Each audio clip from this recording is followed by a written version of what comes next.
When a well-dressed man walked into a prestigious bank to cash a check, he expected professionalism, but instead he faced humiliation. What the bank manager didn't realize, that man wasn't just any customer. He owned the bank. What happened next left the entire room in stunned silence. The bell above the door chimed softly as Darius stepped into the lavish interior of Crownstone Bank in downtown Nashville.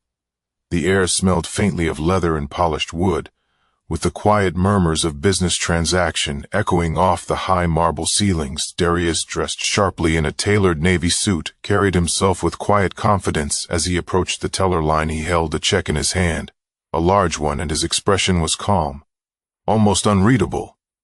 The line moved slowly, but Darius didn't seem to mind. He looked around the room with measured patience, observing the chandeliers casting warm light over customers seated in plush chairs. The bank was the kind of place where prestige was practically dripping off the walls, a place that seemed to assume its patrons had earned the right to be there when it was finally his turn. Darius stepped forward and handed the check to the young teller behind the counter. She glanced at it, her eyebrows lifting slightly at the amount before her face shifted into something more neutral. "I'll need to call my manager to approve this, sir," she said, her tone polite but hesitant. Darius nodded, offering a small, reassuring smile. "Of course, take your time." A man appeared moments later, mid-50s, salt and pepper hair, wearing an expensive suit that seemed designed to command authority. "Mr. Simmons," the bank manager approached the counter briskly, his eyes immediately darting to the check. He took it from the teller, his gaze flickering to Darius. With the briefest hesitation, there was a pause, a subtle narrowing of Simmons's eyes. "Excuse me, sir," Simmons began, his voice low but firm. "Do you have any ID to go with this check?" Darius calmly reached into his pocket, pulling out his driver's license and sliding it across the counter. Simmons barely glanced at it before handing it back, his expression tight. "I see. Well, I'll need to verify this with the issuing party," Simmons said, holding the check as though it were a suspicious artifact. Something in the air shifted, not noticeable to most, but Darius caught it. A look of skepticism crossed Simons's face, subtle but unmistakable. It wasn't the kind of doubt born from procedure. It was personal. "Is there an issue?" Darius asked, his tone measured. But firm. Simmons didn't answer right away. Instead, he stared at the check, the corners of his mouth tugging downward. "Give me a moment," he muttered before walking away toward his office. The tension in the room thickened as Darius waited, his posture straight, his expression composed. This was only the beginning. Minutes passed, and Darius remained at the counter, his calm demeanor a sharp contrast to the buzzing activity around him. A faint murmur of whispers started from a few customers nearby, their curious glances darting toward him. Mr. Simmons reappeared, holding the check in one hand, his expression stern and unreadable. "I've looked into this. Mr. Darius is it." Simmons began, deliberately leaving off Darius's last name as though it didn't matter. "This check raises some red flags. Can you tell me where you got it?" Darius tilted his head slightly, his dark eyes studying Simmons. "It was issued to me as payment for a business transaction. Everything is in order, I assure you." Simmons' lips pressed into a thin line. "A business transaction, you say?" He leaned in slightly, his voice lowering but losing none of its edge. "And what business are you in?" For a moment, the room seemed to shrink around them. Darius's gaze didn't waver. "I'm in real estate development," he replied, evenly. Simmons let out a dry chuckle, shaking his head. "Real estate, huh? Must be quite a deal to warrant a check like this." He waved the paper slightly, drawing attention to it. His tone sharpened. "Look, these things don't just fall out of the sky. I'm going to have to decline this transaction." The words hung in the air like a slap. "You haven't verified anything yet," Darius said, his voice steady but edged with frustration. "The issuing party's contact information is right there. Call them." Simmons waved him off dismissively. "I don't need to waste my time chasing down details for something that's obviously suspicious. If you want, you can try cashing this somewhere else." The volume of his voice rose slightly enough to catch the attention of more customers and staff. A woman seated near the entrance glanced up, her eyes flitting between Simmons and Darius. One of the tellers whispered something to her coworker, Their gazes darting nervously toward the manager, Darius took a step closer to the counter, his calm now threaded with a quiet intensity. "So you're refusing to validate this check? Because why exactly?"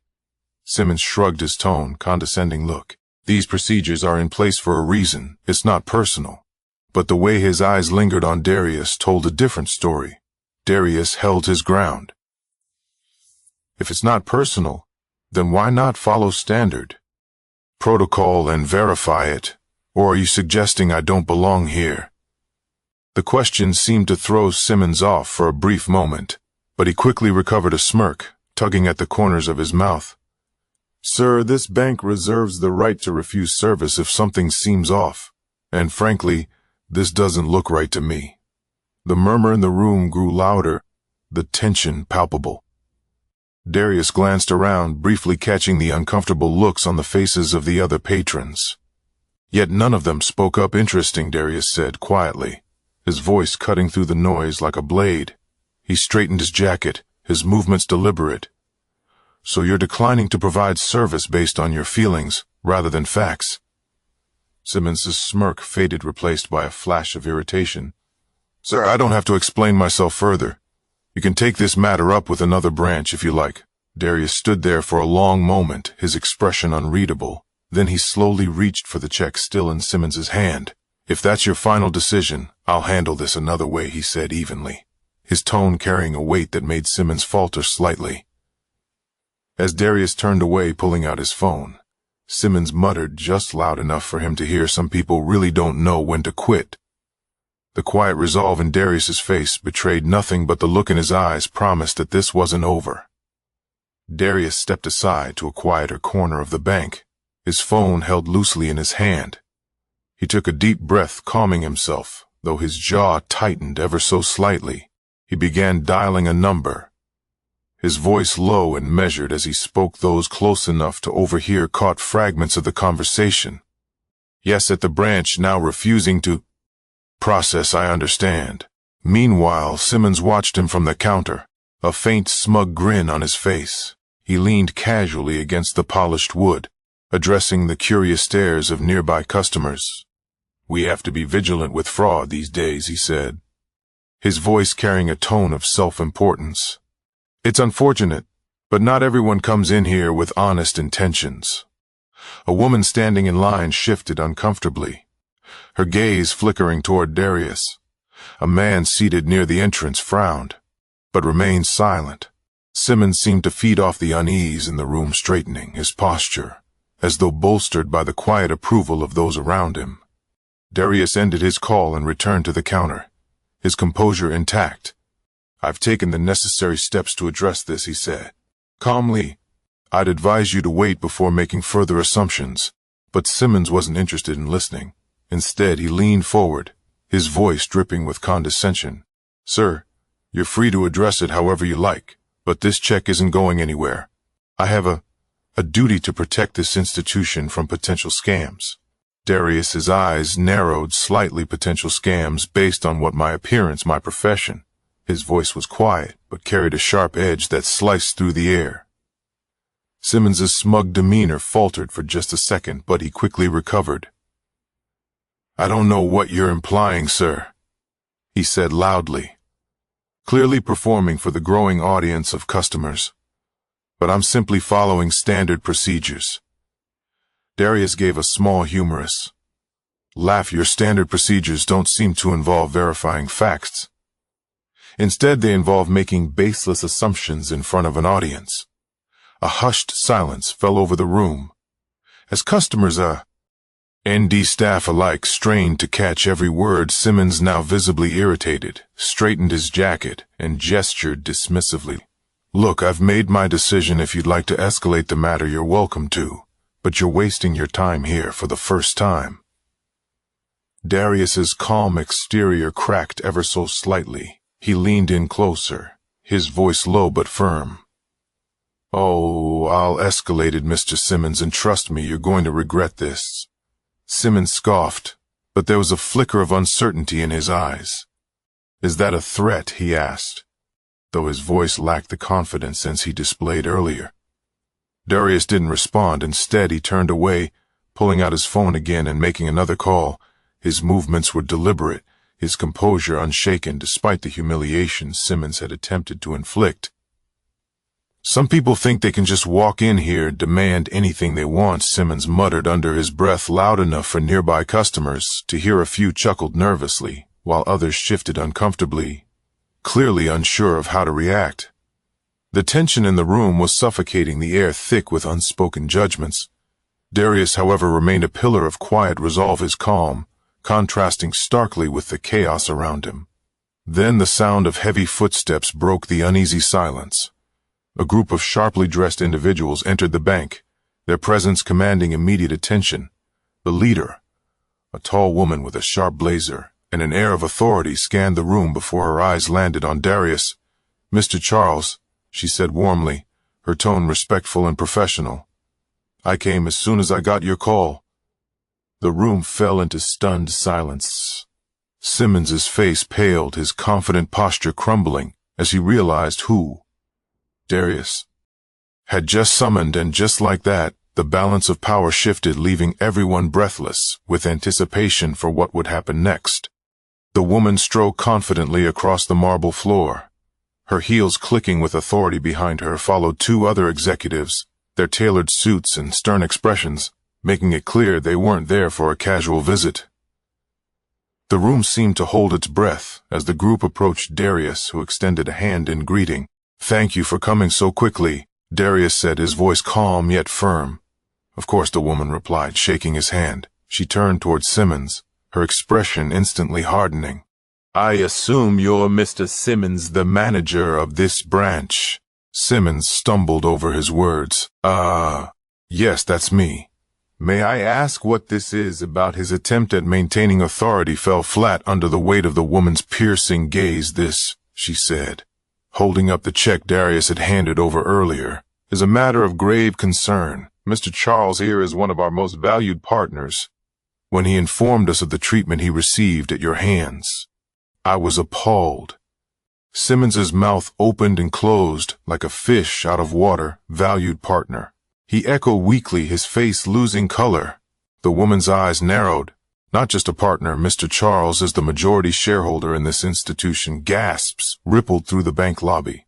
A man seated near the window dropped the magazine he was holding, his eyes darting between Darius and Simmons, the teller who had initially assisted.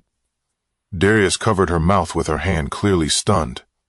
Darius stood silently watching as the weight of the revelation crushed Simmons's fragile composure. He didn't gloat or raise his voice. Instead, he let the silent speak louder than any words could wait. "There must be some mistake." Simmons stammered, his voice shaking. "I didn't know he did." "You didn't know because you didn't bother to find out." Darius interjected, his tone sharp but controlled. "You made a snap judgment about me the moment I walked in here, and instead of verifying the facts, you chose to humiliate me publicly." The woman turned to Simmons, her expression icy. "Your behavior today was not just unprofessional. It was unacceptable. This institution prides itself on integrity and respect for all clients, regardless of how they look, where they come from, or what assumptions you might make about them." I can explain," Simmons stuttered, sweat beginning to bead on his forehead. Darius raised a hand, silencing him.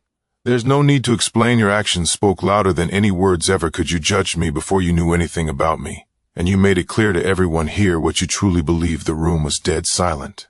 Every eye was on Simmons, who now looked as though he wished the ground would swallow him whole. And then Darius turned to the gathered customers and staff, his next words carrying the weight of both disappointment and hope. Darius stepped forward, his calm demeanor now carrying an unmistakable weight of authority. The customers and staff watched, riveted, as he addressed the room. "I want to be very clear," Darius began, his voice measured yet firm. "This isn't just about me. This is about the way people are treated when assumptions replace facts, when bias overrides professionalism." He gestured to the check still clutched in Simmons's trembling hand. "I walked in here today expecting to be treated like any other client, fairly, respectfully, and with the courtesy that any paying customer deserves. Instead, I was judged on sight, dismissed, and publicly humiliated." The room buzzed with murmurs as Darius's words sank in. A young woman seated near the entrance nodded slightly, her expression one of quiet agreement. The tension in the air was palpable, a mix of shock, guilt, and curiosity. The executive woman who had arrived with the team stepped forward, her sharp heels clicking against the marble. "Mr. Charles, we deeply regret what happened here today. I assure you that this does not reflect the values of our institution, and we will be taking immediate action to address this incident." Her gaze shifted to Simmons, who looked like he might faint. "Mr. Simmons, your behavior today was not only unprofessional, but a clear violation of our code of conduct. You failed to perform even the most basic due diligence before jumping to conclusions. This kind of treatment will not be tolerated." Simmons opened his mouth to protest, but the woman cut him off. "Save it. Your actions today have already been documented and will be addressing them internally. For now, I suggest you step aside while we resolve this matter with Mr. Charles." The audience in the lobby watched in stunned silence as Simmons, pale and visibly shaken, stepped back from the counter. He glanced at Darius, his expression a mix of anger and humiliation, but he said nothing.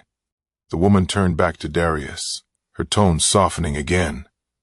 "Mr. Charles, we apologize. If there's anything we can do to rectify this situation immediately, please let us know." Darius looked around the room, his gaze resting briefly on each face. Finally, he spoke, his voice calm, but carrying the gravity of the moment. "This isn't about rectifying anything for me," he said. "This is about making sure no one else has to go through this. Bias, whether conscious or unconscious, has no place in a professional setting, or anywhere else for that matter." His words seemed to resonate with the room. Some customers nodded. Others looked down, avoiding his gaze. The staff behind the counter shifted uncomfortably, clearly affected by the confrontation. The executive woman nodded. "You have our word that we will be taking immediate steps to address these issues, both in this branch and throughout the company.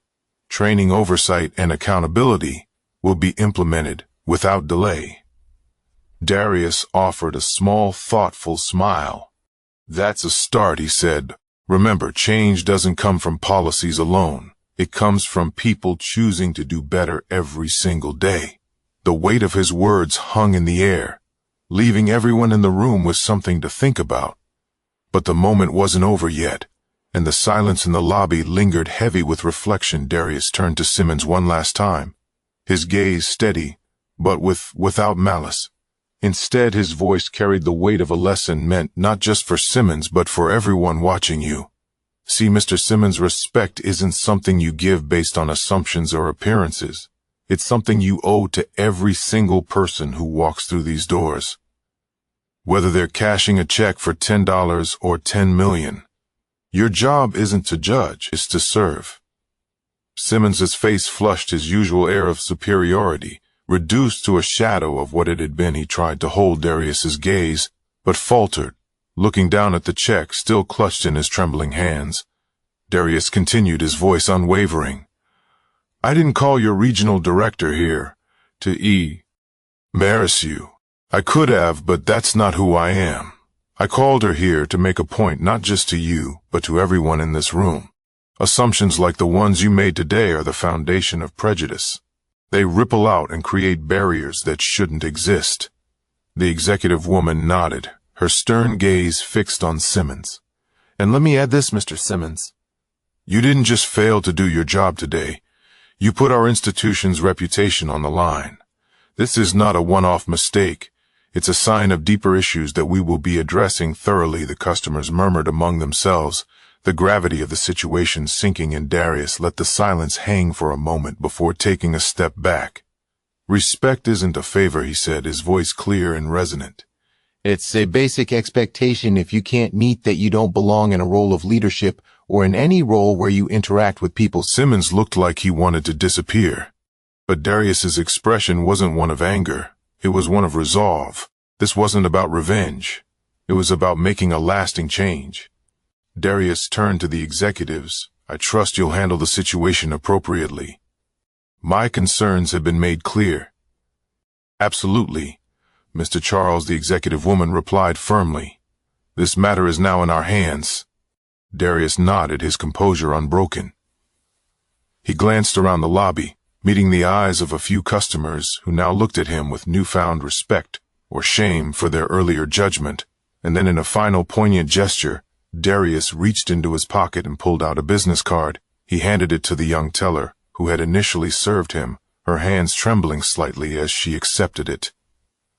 If you ever feel like you're being treated unfairly, no matter where you are, call me, he said softly. We all deserve better than what we've seen today. The teller nodded, her voice barely above a whisper. Thank you. Darius adjusted his jacket, casting one last look at Simmons, before turning to leave. His footsteps echoed across the marble floor, a sound that carried the weight of justice, dignity, and the promise of change. As the doors closed behind him, the room remained still, everyone left to grapple with what they had witnessed. But one thing was certain, their assumptions would never be the same again. The silence in the bank lingered, long after Darius had left, an unspoken tension hanging in the air like a storm cloud. Simmons stood frozen behind the counter, his face pale and clammy. He fumbled to set the check down, his hands trembling slightly as he realized the magnitude of what had just unfolded. The executive woman turned back to the customers and staff, her voice firm, but composed. Let this be a lesson for everyone here today. Our institution was built on trust, equality, and fairness. If we fail to uphold those principles, we fail the very people we are here to serve. This isn't just about a single incident. It's about holding ourselves accountable and striving to do better. Several customers nodded, some looking visibly moved. The teller, who had interacted with Darius, wiped at her eyes discreetly, clearly awed by his parting words. As the executives exited the branch, murmurs began to fill the room. One customer, an older gentleman in a tweed jacket, leaned over to the woman next to him. He didn't just teach Simmons a lesson, he said softly. He taught all of us something today.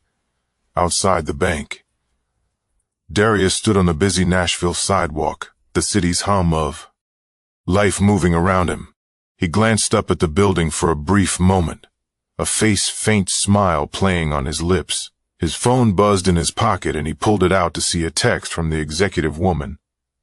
All actions have been set in motion. Thank you for your patience and for giving us the opportunity to right this wrong. Darius typed a quick reply. Thank you for listening. Change doesn't happen overnight, but every step matters. As he slipped his phone back into his pocket, Darius exhaled deeply. The encounter had been draining, but it had also been necessary for far too long. Moments like this had gone unchecked, hidden behind the veil of policies and procedures, but today he had peeled back that veil for everyone to see walking down the street. Darius thought back to the teller's young face, her nervous hands clutching the business card he'd given her. If even one person in that room walked away from today with a new perspective, it would have been worth it. The lesson was clear. We must challenge our biases, treat others with dignity, and hold ourselves accountable for the ways we interact with the world. Every action, no matter how small, has the power to create a ripple of change. As Darius disappeared into the bustling city, the faint sound of justice lingered in the air, leaving behind a story that no one in that bank would soon forget. Stories like these remind us of the importance of challenging prejudice and advocating for fairness. If this resonated with you, share this story. Subscribe to our channel and join us in spreading awareness about the power of respect, equality, and understanding.